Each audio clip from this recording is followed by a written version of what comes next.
They say she understands people like no one else. She knows how you're feeling, even before you do. She's the one you call when you're lost, when no one else listens. She sees the pain behind your words, the potential behind your confusion, and she helps you believe in a better version of yourself. But here's the part no one sees. While she's saving everyone else, she's quietly bleeding out. He told her, "You're amazing. You never let me in." And she smiled, kindly, softly, but something inside her closed just a little more. Not out of pride, not out of fear, but because the truth was too complicated to explain. "I was never hiding anything from you. I just don't know how to bring anyone into the place I live." This is the INFJ's shadow, the advocate, the counselor, the visionary idealist. On the surface, they seem calm, wise, grounded, almost prophetic.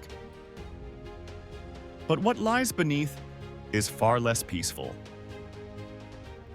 Their dominant function is introverted intuition, NI.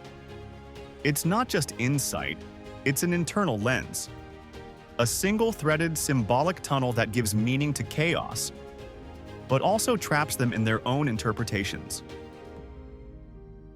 NI sees what could be, what should be, what must become. And to bring that vision into the world, the INFJ uses extroverted feeling, FE. FE reads others. FE supports, adapts, protects. When it's healthy, FE makes the INFJ a gentle force of transformation. When it's not, it becomes a mask of composure covering a soul in silence. When the INFJ enters the NI-FE loop, the outside world sees harmony, but inside, they're crumbling. They sense what others need and give it, sense what others want and become it. They sacrifice their time, their energy, their truth, for people who rarely realize what it costs. And they don't ask for anything back, not directly. But when no one notices, they don't get angry, they get quiet. And inside that quiet, resentment begins to grow. You see, INFJs rarely rage outward, they turn it inward. They begin to believe they're too much, too intense, too invisible. And because their inferior function is extroverted sensing, SE, they disconnect from the present, from their body, from reality itself. They retreat deeper into their vision, into what should have been said, what could have happened, what they should have been to be loved. But none of it is real anymore. It's all internal prophecy. And in that prophecy, they are always the one who gets left behind. They give, and give, and give. Until one day, they just disappear.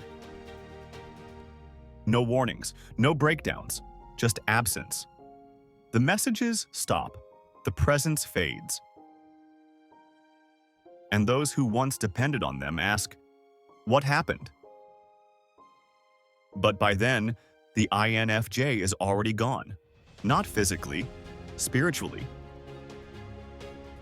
Withdrawn into a world where nothing can hurt them anymore, because nothing is allowed in. So how do they come back? By recognizing that self-erasure is not love, that serving others without boundaries is not empathy, it's emotional suicide. They must return to SE, to sensation, to experience, to their own body, their own space, to reality as it is, messy, raw, alive. But they also need to trust their TI, the quiet, internal voice that says, "It's not wrong to step back. It's not betrayal to rest. You are not selfish for saying no. You are not bad for choosing yourself." Because the truth is, They never had to disappear. They only needed someone to say, "You don't have to carry us all. Just let us carry you too." Have you ever sacrificed so much for others that you forgot how to exist without them? Have you ever disappeared so quietly, no one even noticed you were gone? Let me know in the comments. Where have you seen this story? In yourself or someone you couldn't quite reach in time? And don't miss the next episode of Dark Mirror, where we meet a type that wants everything until the moment something becomes real. Can you guess who it is? Thanks for watching. See you on the next video.